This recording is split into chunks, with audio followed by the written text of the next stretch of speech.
In Norcross, we've always been about families and family businesses. Although many things have changed, that family feeling is what makes Norcross special. You had everything right here, you know, right in Norcross. No, you could get just about anything you wanted. We had about 6 grocery stores downtown at one time, and now you can't buy a loaf of bread. And we had 3 places that sold hardware, and Parsons sold guns and ammunition. And everybody knew everybody in Norcross, you know. I mean, everybody, regardless of what color, they knew them, you know. We lived on Buford Highway, and it wasn't but 3 families who lived on Buford Highway. My grandfather moved here from Lamar County, and he started to do what he had done there. He was a sharecropper. And then he got some connections with, I think the guy's name is G.E. McGee, but my grandfather became a significant landowner, and at one time ran a general store and a rib shack. He was very known for his barbecue, and so was my dad. Well, there was Parsons' store, and then there was Johnson's store, and then there was Garner's store. And they were all 3 lined up there on the T where the Main Street branches to go across the railroad or go the other way. A lot of times I would go to Johnson's or either Parsons, especially if I was buying something like shoes or clothes. But the Garner store, it was a grocery store. And Kent still had a store. It was a grocery store. The Johnson store, when I was growing up, was organized chaos. There was no rhyme or reason to most of it. If you needed something, you asked him about it, and he would know right where it was. It was like a museum. I don't think anything was inventoried, but Thomas Johnson, whose store it was, just knew where everything was, and you could say, I need such and such, and he'd go ferret it out. I mean, they had a little bit of everything that you want. You know, you get a pair of shoes, or you could get a horse collar, or a plow stock, or a little something, a few little groceries, or shirts and whatnots and things. You know, they just had a great variety in Johnson's store. I remember when Carl, Thomas's son, took it over from Thomas when Thomas died and made it a pharmacy and soda fountain grill concept that was harking back to the old days, kind of. I liked them all, and I hit every one of them because I knew all of them personally. But Roy Carlisle's place, I really enjoyed it. It was a hardware store, and he carried everything that you can imagine for a bicycle.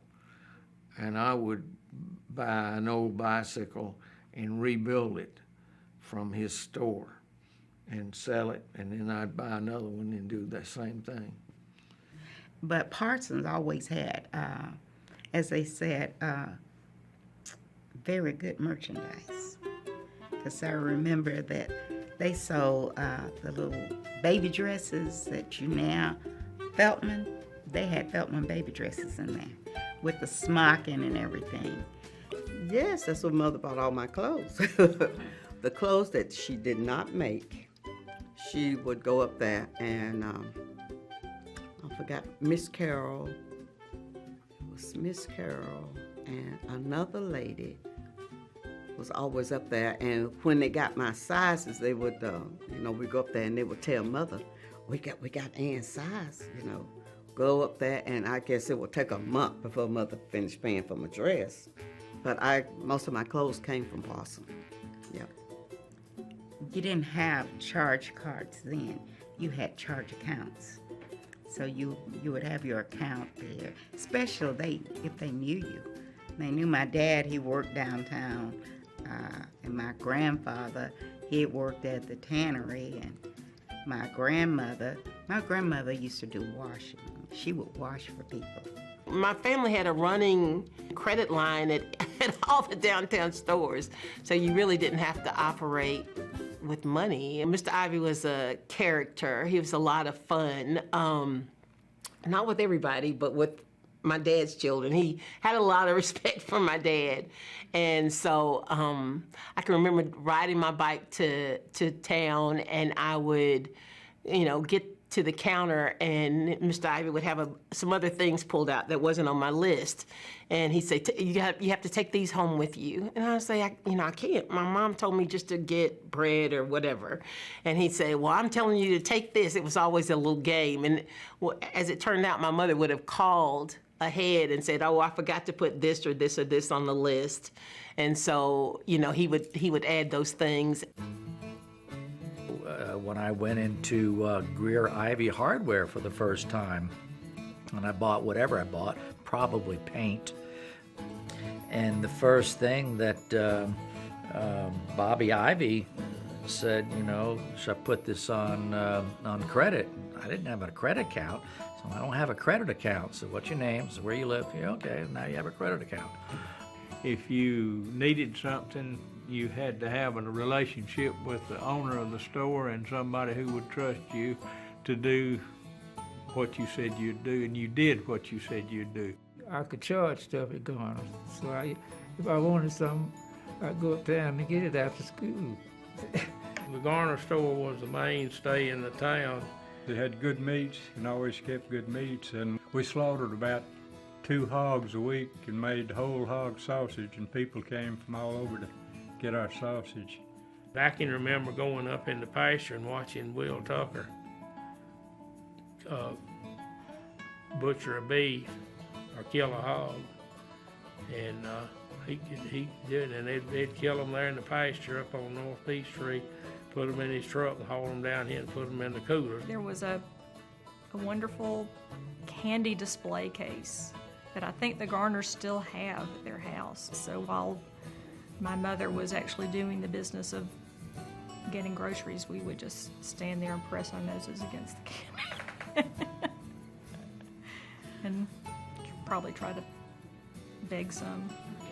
The produce area, you didn't have refrigeration originally, but of course they did after that. And you had to display the produce out where people could, of course, get to it in the daytime. Then at night you had to lay it on the floor and throw a little water on it because you didn't have refrigeration to keep it. Norcross had a drugstore with a counter.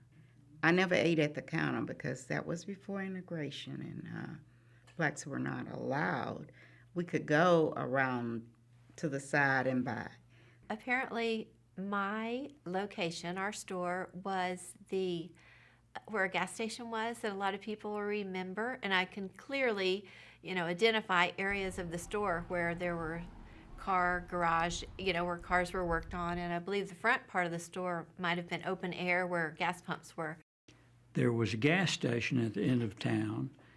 Fortunately, someone installed an Eskimo pie vending machine in front of the gas station. So that became part of our Saturday ritual because the Eskimo pies were irresistible. There's the auto parts store that's been there, I think, 45 years, and they're just the most wonderful family. They're really amazing neighbors for us. Camp Chevrolet, that was where you would go get your car repaired.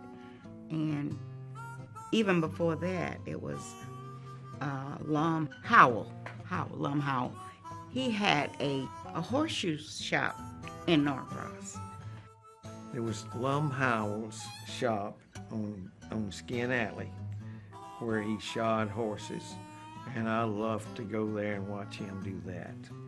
It was certainly fun to walk down Skin Alley, as it has later become known, and hear the noise of the bellows and the hammer against the anvil and the hot horseshoes or whatever type of implements he was fabricating at the time.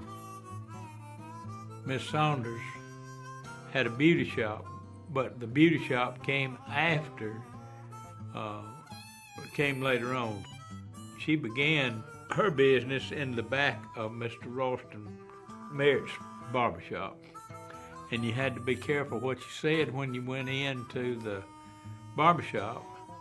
You didn't say anything off-colored, because if you did, it would carry to the back through the curtain that just made the separation, and you weren't supposed to do that in front of women. You weren't supposed to be, that just wasn't the thing to do. And if you did, Miss Saunders would come out and ask what was going on, and that would let you know that there was not supposed to be anything going on like that. So, telling off-color stories and that type of thing. My grandfather Howard and his brother Earl, after the Depression, I believe it was, they met some enterprising chemist who decided that he had a great formula for adhesives. And so they started a backyard adhesive industry right over there on Lawrenceville and Academy Street, between my mother's house and the older Webb home place. And somehow they migrated to the downtown area of Norcross, behind what is now the Farmhouse 17 and the Chalk It Up.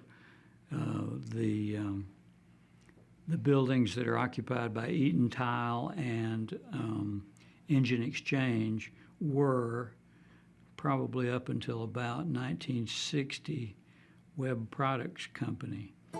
When I moved to Norcross in '73, C&S was in business still, and they had a bank in downtown Norcross. It has a big clock in the front, which is still out there.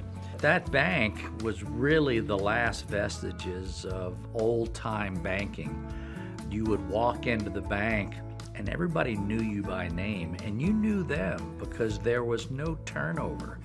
These people were there, been there for 10, 20 years, a lot of them. And they knew who you were, they knew where you lived, they knew more about you than you really thought possible. I think that the main street, keeping it the way it, just with some improvements, and including a lot of mom and pop stores, as people like to call us, or restaurants that aren't a chain. I think that lends itself to the history that we've always had. It was always sort of family-run businesses, or multiple family-run businesses from some of the same families, so we see that still today.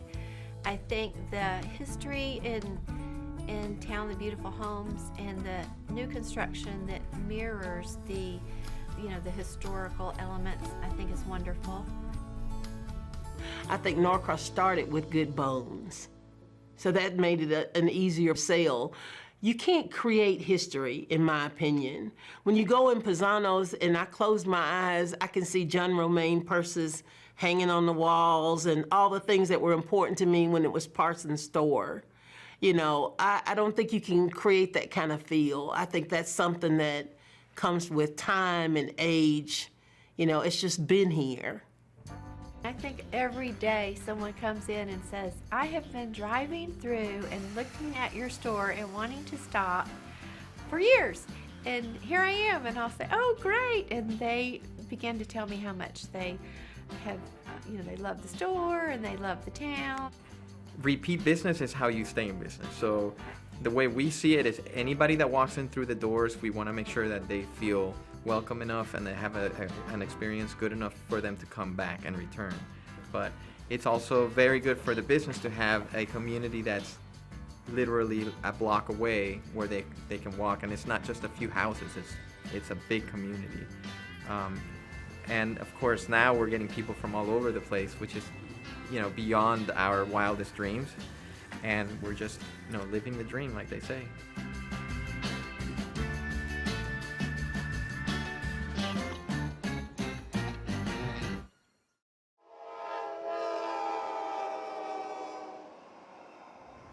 Norcross was built as a railroad town. Even though the trains don't stop here anymore, the depot is the heart of the city. I love trains. There's something about a train, especially a train at night. They used to have a train that came out of Atlanta. I think it was, they called it the Bell, I believe it was. It came through every morning and picked up people going to work in Atlanta, and it came back every afternoon about 4 o'clock. Everybody in town, it seemed like they turned out to see the airline bell come in and all the people get off of it. Norcross has always been a railroad town because Norcross is more of a resort town, so people from Atlanta, to get away from the hustle and bustle of being in Atlanta, they would come to Norcross and to have a good time.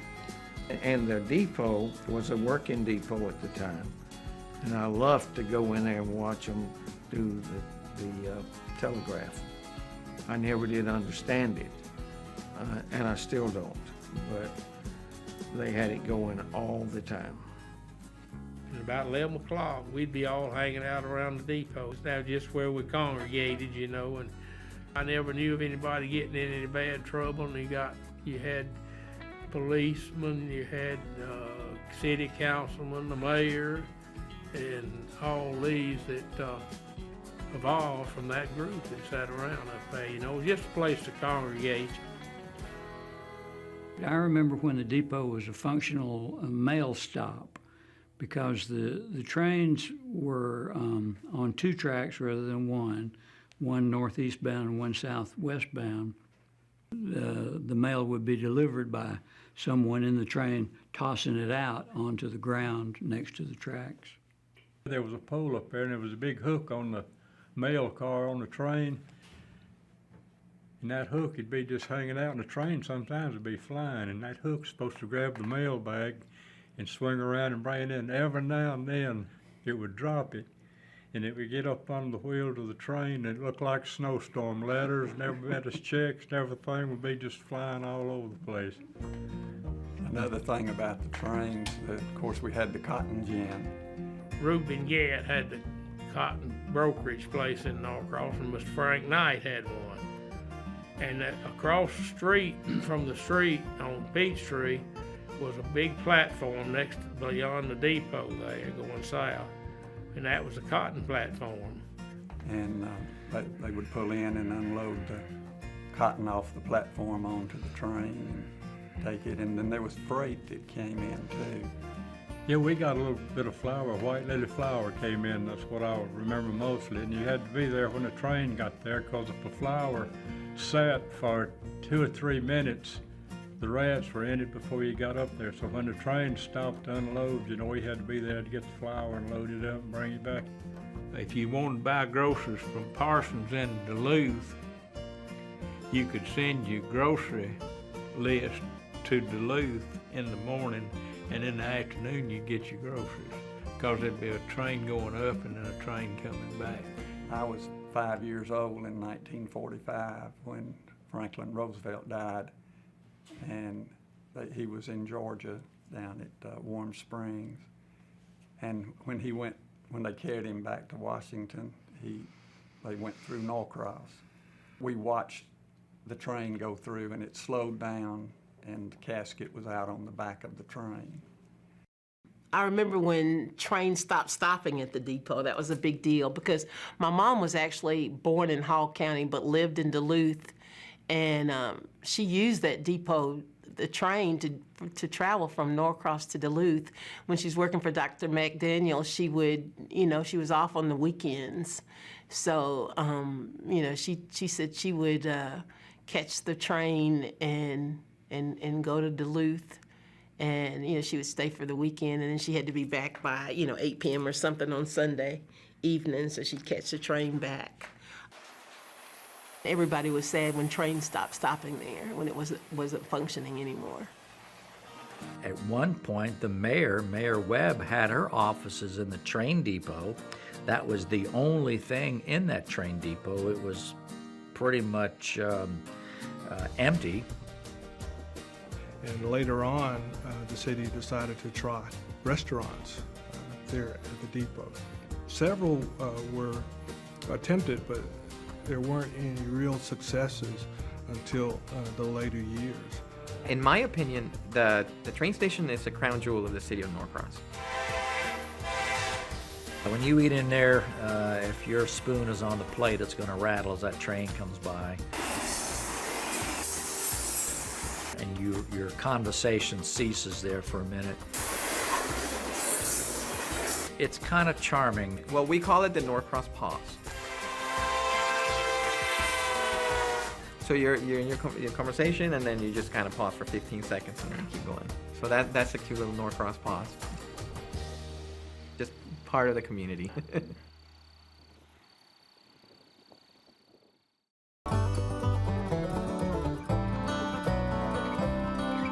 We're here at City Hall. It takes a lot of people to run a city. We've had some dedicated servants through the years. Some of them have been very colorful. The whistle went off. The siren went off. Somebody would call the city hall and they'd turn the siren on, and anybody that could leave their workplace would go.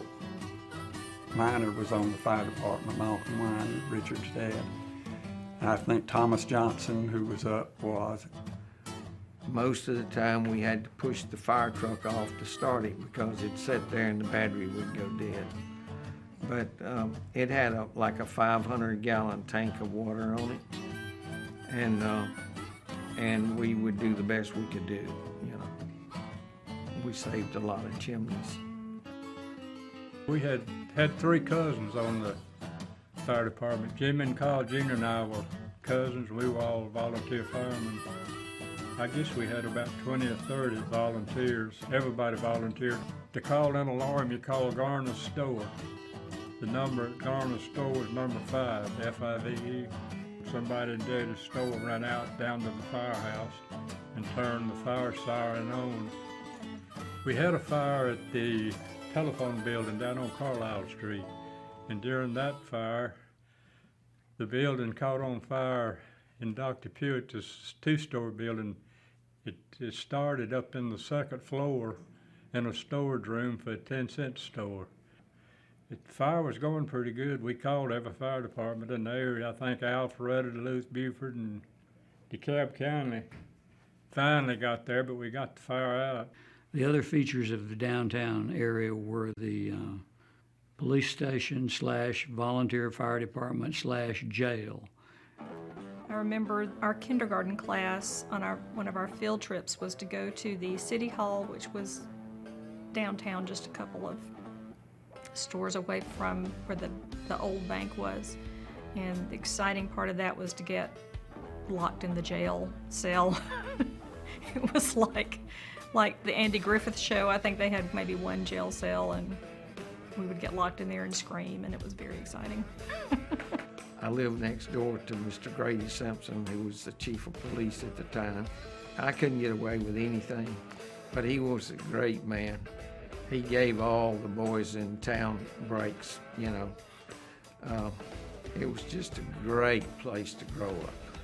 It really had smatterings of Mayberry, kind of a very small, controlled area.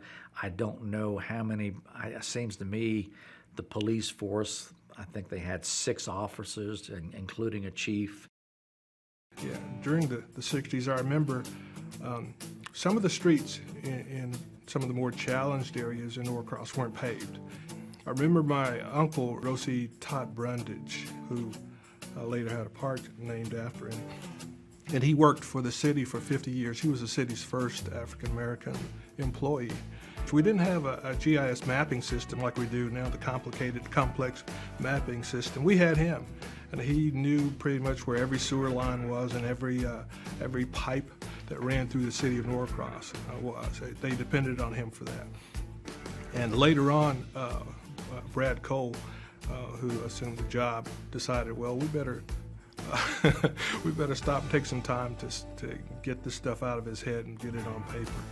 Later on, thank goodness, our mayor, in her earlier years, Lillian Webb, went out and got funding for some of the streets and sewer and some of the infrastructure that was needed here, and it kind of beefed up some of those parts of the city. Lillian was a fantastic woman. Norcross has always been a welcoming city, and part of the reason for that is because of Lillian. She was the kind of mayor, the kind of person that was welcoming. And she embraced you, and she helped everybody. No matter who you are, race, creed, color, it didn't matter to Lillian. She loved everybody. I remember Mayor Webb, Lillian Webb. My mother used to braid her hair when she was a child, and her parents' house was right here where the fountain is for Betty Malden Park. Because she was like the ambassador, you know, because she would come to a Hopewell church when we had something. Anytime you tell her, she was there, you know. So that makes a difference. I feel like she had a sense of responsibility to humanity and specifically the community that was pretty amazing. She seemed to care about folks' well-being and always seemed to be ready to help in any way she could. She'd say, Craig, whatever you do, you're going to have two choices. One is to make everybody happy. The second choice is to do the right thing. So the choice is yours, but I would encourage you to always do the right thing.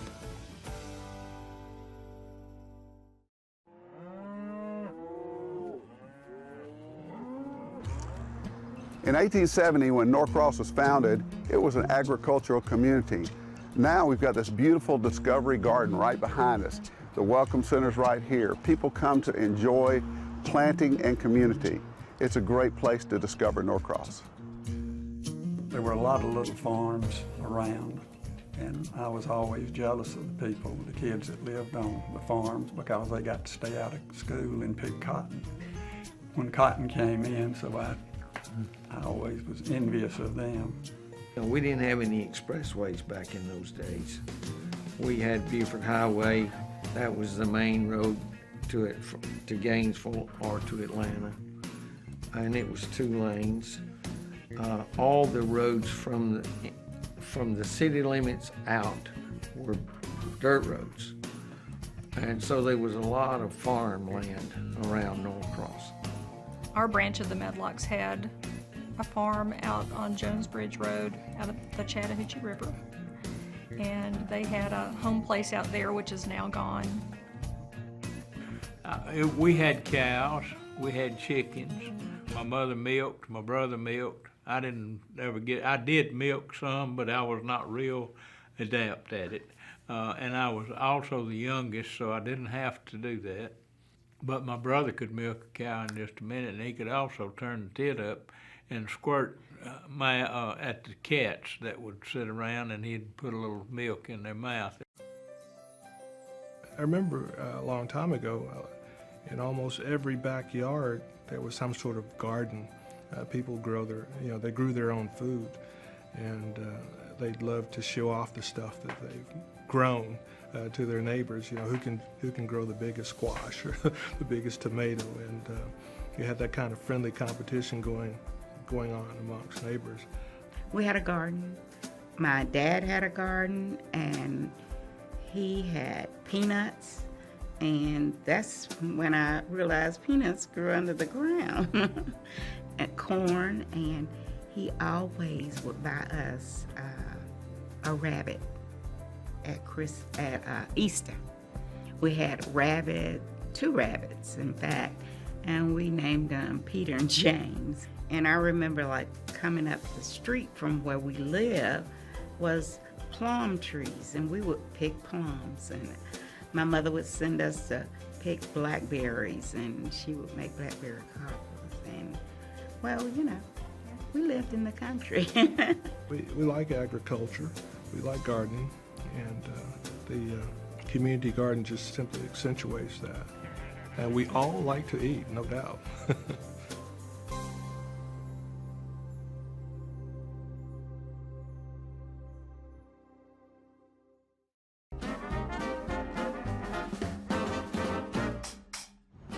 We've always known how to have fun in Norcross, even before all the events, festivals, and restaurants. We was always having something, so it was we thought we was really doing good, because we wasn't slacking in anything. We just had a lot of fun together. There was very little to do in Norcross except to go to the Swan Theater. The Swan Theater was in the building now where the Masonic Lodge is. When they built it, I think I was 6 years old and very excited. Everybody was excited. We'd go peep in there, and they had this pretty material on the walls and the pretty seats, and they'd put the stage up and had the projection room, and everybody hung around up there, couldn't wait for the Swan Theater to open. Yeah, I went to the Swan Theater on Saturday afternoon because it cost a quarter to get in, and that was 15 cents admission and 10 cents for a bag of popcorn. And the other fun you'd have would be to go to watch ball games in the afternoon on the weekend at what's now called Lillian Webb Park, but it was just a ball field then. Back in the day, Norcross was pretty much a baseball town. Norcross has a history of professional baseball players that inspired the local town teams and amateur players. Roy Carlisle still holds the record for the longest home run ever hit in professional baseball, but he did it when he was in the minor leagues, and it was 618 feet. And my brother Carl was really involved in the Baseball Hall of Fame. Was playing with the Oakland Oaks in Oakland, California in 1929. In the second game of a doubleheader on July the 4th, 1929, he hit that home run 618 feet. The people in Oakland had said, well, this looks special. It hit on a building after it went out of the ballpark. Said, we're going to measure that. They had the four men in the major leagues at one time. In the 20s and 30s, 4 men from Norcross played Major League Baseball. Had 2 Carlisles and 2 Wingos in the majors. Ivy and Red, they always called him Red because he had red hair. His name was Absalom Holbrook Wingo. Red played for Detroit. He didn't play very long, only a couple of seasons, but he did play in the outfield with Ty Cobb. Red was with the Detroit Tigers. In 1925, the 3 outfielders for Detroit were Red Wingo, Harry Holloman, and Ty Cobb. I think we've heard of him. But anyhow, they had the highest hitting outfield in history, and it stands today. And that record will never be broken because they don't hit like that anymore. Ivy played minor league ball for Greenville, and then he played for St. Louis.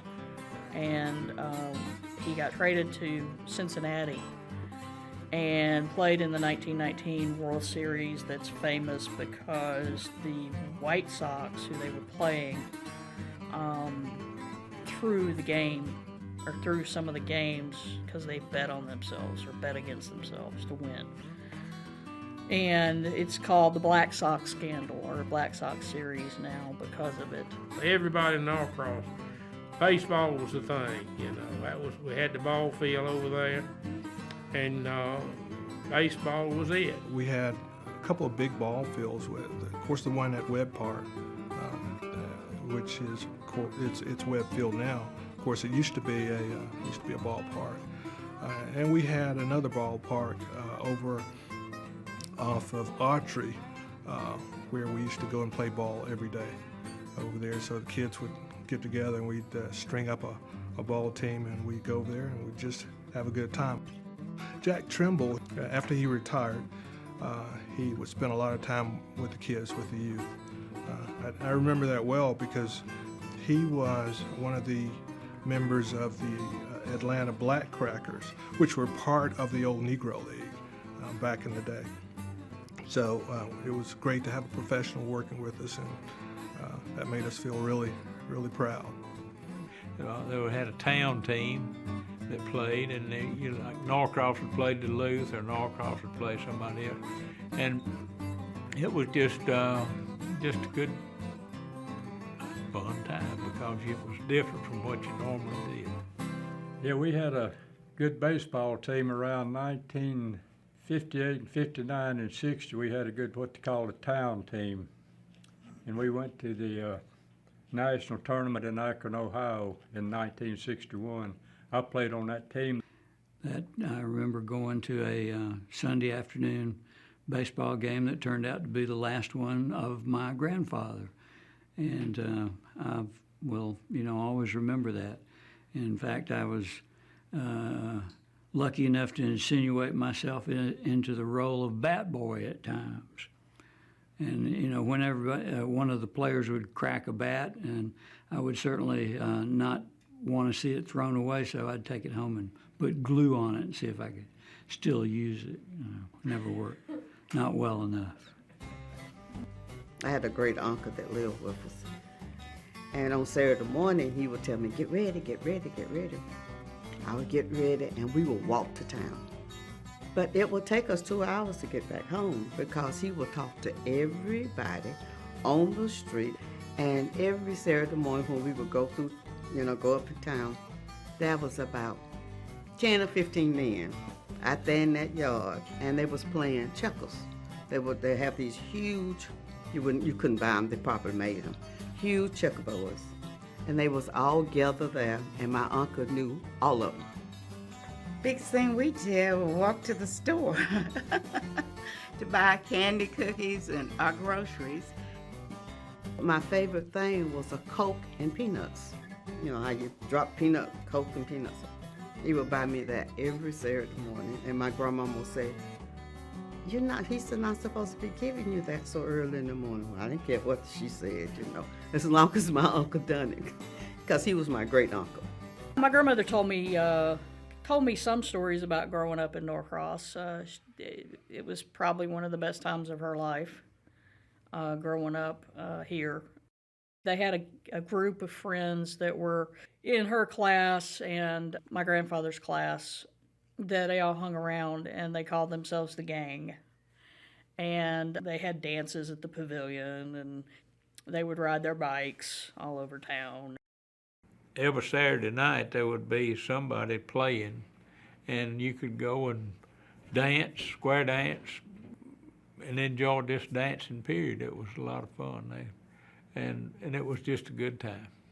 It was not expensive either. In a small area, you can't get away with a whole lot, so even if you tried to, you couldn't, because somebody'd tell on you. Irregardless of who you were or where you were,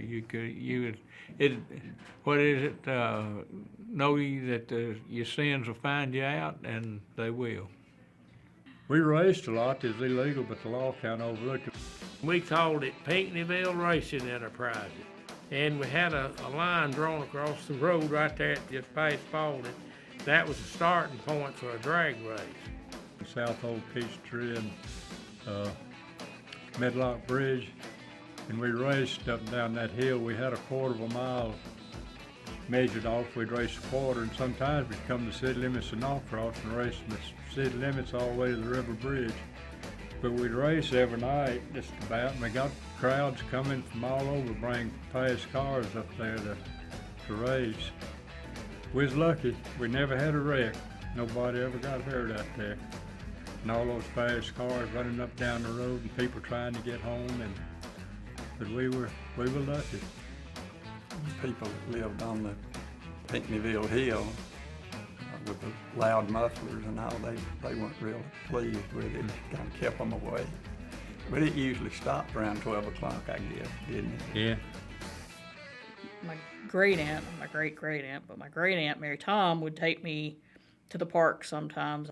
There was this really cool metal slide that I loved. There was a merry-go-round kind of thing that you pushed and went around, and we had fun on that. And she would play tennis with me at the tennis courts, which consisted of, me handing the ball and her going after it, hitting it back to me. But it was fun.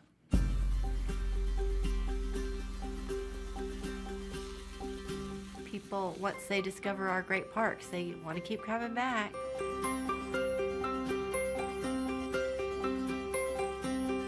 I actually go to shows at the Lionheart Theater. I have lots of friends who come to the concert series during the spring or summer, and they love those. There's a lot of people that come into town for the performances, and they wouldn't have come to Norcross for that reason. And I think that's so cool that we have, you know, not just the music in the parks or the concerts, but all the art, all the, you know, the theater, the great restaurants, and of course the super shopping. A lot of people's perception of what Norcross is Beaufort Highway. And I said, no, there's so much more. You gotta turn off Beaufort Highway. We have 2 or 3 car shows. We have different types of art festivals. We have music festivals. We have free concerts. We have jazz concerts. They have a Taste of Norcross where the restaurants get together and put their wares out so people can see taste what's going on. There just seems to be something going on, and that just attracts people in the town. I love the art festivals. I always do a little bit of that. It's gotten so big though. It's so huge. Yeah, it's not, I remember when there were just a few vendors, you know, and you could go to everything, you know, in one day. I went to the International Festival and thoroughly enjoyed it. We have really a blend of community unlike anything we've ever seen. And that diversity and that cultural exchange is really turning Norcross into a real culturally diverse center that is not as isolated as, say, it was 20 years ago. I think we're stronger for our diversity, and I love that you know, Norcross is doing that. The cultural day last year and music and festivities, I always go to the fireworks. I'm a kid that way. My sister, she brought us over to historic Norcross for a 4th of July festival that they do them on the 3rd. And the streets were closed, and it was so cozy, and there was such a wonderful feel that we just fell in love with the town. Norcross is a special place. Certainly has been for my family. We've got lots of families here, and we've got an opportunity to make it great and memories for other children.